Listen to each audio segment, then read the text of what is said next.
मेरे सुकून आप सभी का स्वागत है आप सभी का यूट्यूब चैनल साहिल संघर्ष स्टडी में जी। आप लोग मस्त होंगे, स्वस्थ होंगे, अपना तैयारी बिल्कुल 100% आप तैयारी कर रहे होंगे जी। आप जी जान लगाकर अपना तैयारी को बेहतर ढंग से कर रहे होंगे जी, क्योंकि आपको बोर्ड एग्जाम में अच्छा परफॉर्मेंस निभाना है जी, आपको अच्छा मार्क्स लाना है जी। ठीक है जी।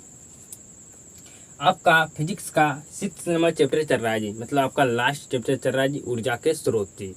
इसमें आपको हम पहला क्लास आपको करा चुका हूँ। पहला क्लास में आपको हम कहाँ तक टॉपिक पढ़ा कर छोड़े थे जी, अनवीकरणीय ऊर्जा और आपको नवीकरणीय ऊर्जा तक आपको पढ़ाकर मैं छोड़ा था जी पिछले क्लास में। उसके आगे का टॉपिक हम आज क्लास में चर्चा करने वाले हैं जी। बिल्कुल ध्यान से समझिएगा। आपसे प्रश्न पूछा जाता है अनवीकरणीय ऊर्जा बताइए कौन है और आपका नवीकरणीय ऊर्जा कौन है जी, तो आप 100% समझ चुके होंगे। आज की क्लास में आपको जो भी टॉपिक समझाने वाला है जी, जो आपको 100% समझ में आएगा, ये हमें आप पर विश्वास है जी, क्योंकि मैं अपना 100% दूंगा, आपको 100% समझ में आएगा जी। तो बिल्कुल क्लास में शुरू से अंत तक बने रहिएगा जी। आपका ये फिजिक्स का लास्ट चैप्टर है जी, आपका बहुत जल्द ही समाप्त होने वाला है फिजिक्स जी। तो बिल्कुल ध्यान से समझिएगा जी। आज के टॉपिक क्या है जी, बिल्कुल ध्यान से समझिएगा। ऊर्जा के कई प्रकार होती है। ऊर्जा का कितना प्रकार होता है जी, कई प्रकार होती है। समझिएगा बिल्कुल ध्यान से। यांत्रिक ऊर्जा, आपको यांत्रिक ऊर्जा हम समझाए थे जी कि यांत्रिक ऊर्जा आपका पैदा कैसे हुआ। तो आपका स्थितिज ऊर्जा और गतिज ऊर्जा से मिलकर आपका यांत्रिक ऊर्जा प्राप्त हुआ है जी, पैदा हुआ है जी। ठीक है, जो आपको हम 5 नंबर चैप्टर में फिजिक्स को हम समझाए थे जी। विद्युत ऊर्जा, रासायनिक ऊर्जा, उष्मा ऊर्जा, प्रकाश ऊर्जा, नाभिकीय ऊर्जा इत्यादि। ठीक है जी, मतलब ऊर्जा कई प्रकार के होती है। जैसे मैं आपको हम बताएं, यांत्रिक ऊर्जा, विद्युत ऊर्जा, आपको विद्युत ऊर्जा, यांत्रिक ऊर्जा और आपका उष्मा ऊर्जा, प्रकाश ऊर्जा, रासायनिक ऊर्जा, नाभिकीय ऊर्जा, ये सभी आपका क्या है जी, ऊर्जा के कई प्रकार आपका है जी। ठीक है जी, ये सभी आपका ऊर्जा के क्या है जी, प्रकार है। ठीक है, तो आपको समझ में आ चुका होगा जी कि ऊर्जा के कई प्रकार होती है। ठीक है जी, यांत्रिक ऊर्जा, विद्युत ऊर्जा, रासायनिक ऊर्जा, उष्मा ऊर्जा, प्रकाश ऊर्जा, नाभिकीय ऊर्जा इत्यादि। आगे समझिएगा, जहाँ से हम ऊर्जा की प्राप्ति कर सकते हैं उसे क्या कहते हैं, उसे हम ऊर्जा के स्रोत कहते हैं। आपको हम समझाए थे पिछले क्लास में। जैसे में आपका हो गया जी लकड़ी। ठीक है जी, लकड़ी से हम भी ऊर्जा प्राप्त कर सकते हैं। कोयला, पेट्रोलियम, प्राकृतिक गैस, बहता पानी, यूरेनियम आदि ऊर्जा के स्रोत कहलाते हैं। ऊर्जा के क्या कहलाते हैं जी, स्रोत कहलाते हैं। तो ये दोनों आपको समझ में बिल्कुल 100% आ चुका होगा जी। ये मैं आपको पिछले क्लास में भी समझाया था जी। ठीक है जी, ऊर्जा के कई प्रकार होती है, आपको हम बताएं जी। ठीक है जी, यांत्रिक ऊर्जा, प्रकाश ऊर्जा, उष्मा ऊर्जा, आपका विद्युत ऊर्जा, रासायनिक ऊर्जा, नाभिकीय ऊर्जा। ठीक है जी, आपको समझ में आ चुका होगा रासायनिक ऊर्जा।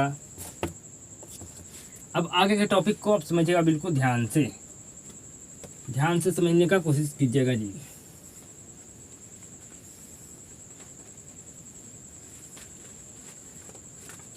ईंधन क्या है, समझिएगा बिल्कुल ध्यान से। अगर आपसे पूछा जाए ईंधन, ईंधन क्या है,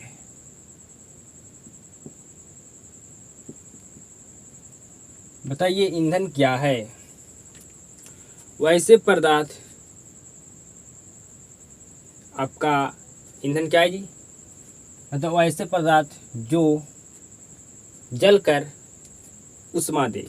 वैसे पदार्थ जो जलकर क्या दे जी, उष्मा दे। तो आपको इसका जवाब क्या देना है जी, आपको उत्तर में लिखना है वैसे पदार्थ, वैसे पदार्थ जो जो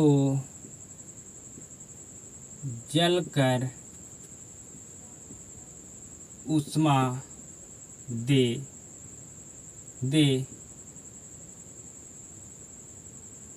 ऊष्मादेह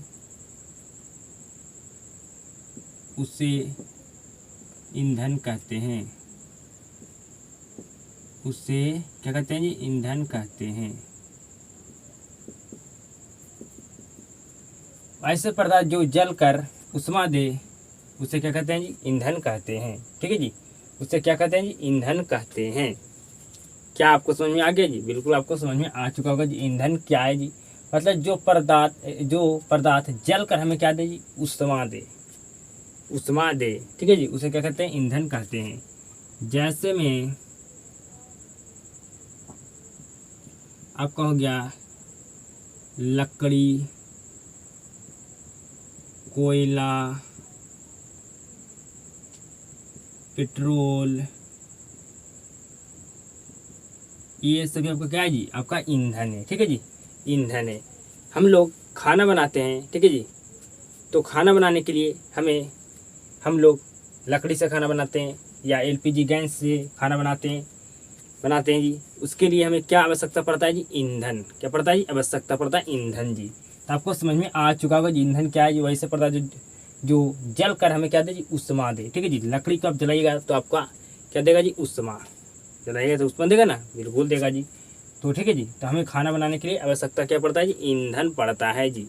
तो जो पदार्थ जल कर हमें उष्मा दे उसे क्या कहते हैं? ईंधन कहते हैं। तो लकड़ी जलकर जो लकड़ी जब जलाएंगे तो हमें उष्मा देगा, इसे लकड़ी क्या आपका है जी? एक ईंधन है। तो आपको समझ में आ चुका होगा जी। आगे समझिएगा, अगर आपसे पूछा जाए, आपसे प्रश्न पूछा जाएगा, अच्छे ईंधन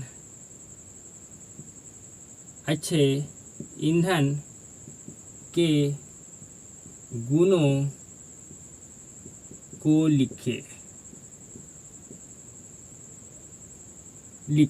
ठीक है जी, क्या पूछेगा आपसे प्रश्न जी? कि अच्छे ईंधन के गुणों को लिखे। अच्छे ईंधन के गुणों को लिखे। आपका ईंधन क्या है आपको समझ में आ चुका होगा जी। तो अच्छे ईंधन के गुणों को लिखे, तो बिल्कुल ध्यान से समझिएगा जी। पहला गुण क्या है जी अच्छे ईंधन का जी? तो जो सस्ता हो। जो क्या हो जी? सस्ता हो। ठीक है, मतलब समझिएगा, आपको समझा रहे हैं। ये आपका एक ईंधन है जी, ठीक है, ये आपका एक सेकेंड ईंधन है जी, मतलब ये आपका ए ईंधन मान लीजिए, इसको बी ईंधन जी। ठीक है, ये जो आपका ईंधन है ये आपका 500 रुपया का है जी, जो 1 घंटा में आपका खाना बना देता है जी। ठीक है जी, ये आपका सेकेंड ईंधन है जो आपका 20 रुपया में खाना बना देता है जी। ठीक है, 20 रुपया में खाना बनाने के लिए हम इस ईंधन को उपयोग करते हैं जी, जो हमें 2 घंटा में खाना इससे बनता है जी। तो बताइए इसमें से सबसे अच्छा ईंधन आपका कौन सा है जी? तो कहिएगा जो सबसे अच्छा ईंधन है जो बी वाला है। ठीक है जी, क्योंकि हमारे पास अगर महंगा ईंधन हम यूज करेंगे तो हमारा जितना भी कमाई है हमारा ईंधन में ही चला जाएगा जी। तो हमें लिए सबसे अच्छा ईंधन क्या होगा जी? जो सस्ता हो। ठीक है जी, जो सस्ता हो वो हमारे लिए ईंधन क्या होगा जी? सबसे अच्छा होगा जी। आगे समझिएगा, अगला पॉइंट आपको क्या लिख रहे हैं जी? जो आसानी से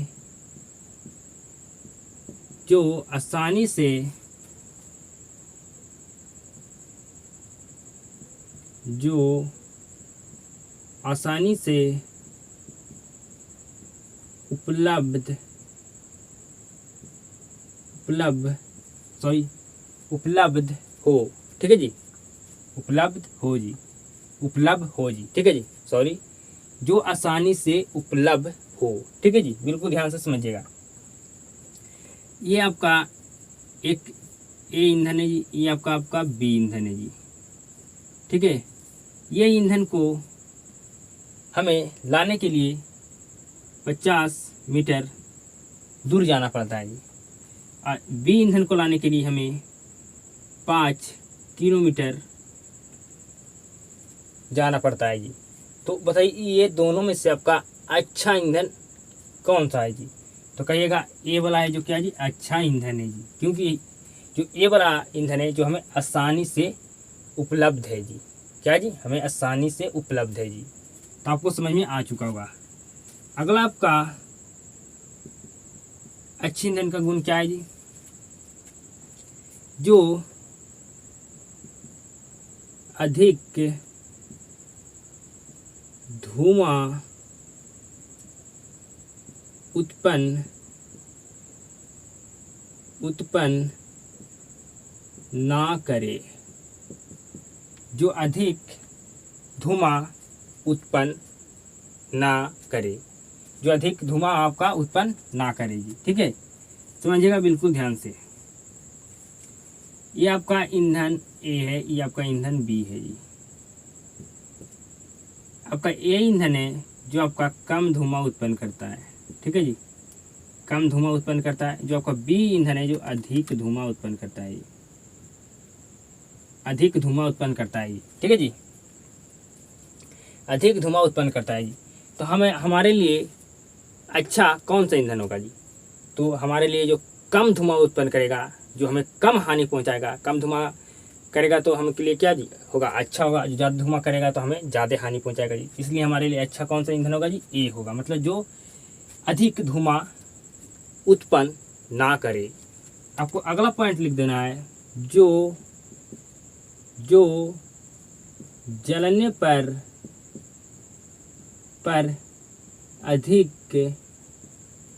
अधिक ऊष्मा उत्पन्न करे। अधिक ऊष्मा उत्पन्न करे जी। ठीक है जी, आपको समझ में आ चुका होगा जी। जो जलने पर क्या करे जी? अधिक ऊष्मा उत्पन्न करे जी। आपको 100% समझ में आ चुका होगा जी। अगर आगे और आप लिखना चाहते हैं तो और आगे आप लिख सकते हैं जी। आगे हम और लिख सकते हैं, जिसका और आगे आपका 4 ठो आपके लिए काफ़ी ज़्यादा है जी। ठीक है जी, काफ़ी ज़्यादा है जी। जो अधिक ऊष्मा उत्पन्न करे। ठीक है जी, जो अधिक धुआं उत्पन्न ना करे। जो आसानी से उपलब्ध हो जी। जो क्या हो जी? सस्ता हो। ठीक है जी, आप पचमा लिख सकते हैं जी। हम आपको पचमा बताते हैं, जिसका बिल्कुल ध्यान से समझिएगा। पचमा हम क्या लिख सकते हैं जी? पचमा हम लिख सकते हैं, हमें याद नहीं है जी। ठीक है जी, इसको हम देख कर लिखते हैं। जिसका भंडारण और परिवहन आसान हो। ठीक है जी, जिसका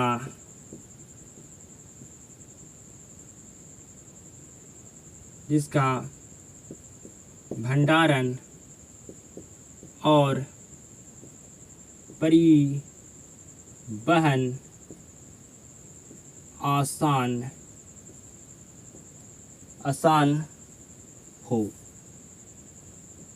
आसान हो जी। ठीक है जी, आपके लिए 4 से 5 तो काफ़ी है। ठीक है जी, ये हम आपको देख कर लिखें। ठीक है, आपको अच्छे ईंधन के गुण को लिखे तो आप लिख पाइएगा जी। बिल्कुल आप लिख पाइएगा जी। पहले आपको बताएं जो सस्ता हो। ठीक है जी, जो हमारे लिए क्या हो जी? जो सस्ता होगा वो हमके लिए क्या हो जी? वो हमारे लिए सबसे अच्छा ईंधन होगा, हमारे लिए बेस्ट ईंधन होगा जी। जो आसानी से उपलब्ध हो। ठीक है जी, जो अधिक धुआं उत्पन्न ना करे। जो अधिक ऊष्मा उत्पन्न करे। जो अधिक ऊष्मा उत्पन्न करे जी। जिसका भंडारण और परिवहन क्या हो जी? आसान हो। तो आपको समझ में आ चुका होगा जी। अगर आपको कहा जाए अच्छे ईंधन के गुण को लिखे, अच्छे ईंधन के गुण को लिखे, तो क्या आप लिख पाएगा? बिल्कुल आप लिख पाएगा जी 100%। ठीक है जी, तो आपको इतना टॉपिक ही आज की क्लास में मैं कवर करूँगा जी, क्योंकि आपको ज़्यादा टॉपिक हमको लेकर चलाना है जी। ये आपका चैप्टर छोटा है जी। आपको हम बिल्कुल 2-2 4-4 टॉपिक लेकर चलेंगे, आपको 100% समझ में आएगा जी। तो अगर आपको क्लास में समझ में आता है जी तो इस क्लास को शेयर जरूर करना जी। आपको क्लास को शुरू से अंत तक देखने के लिए धन्यवाद जी। आप सभी के साथ मुलाकात होता है जी नेक्स्ट क्लास।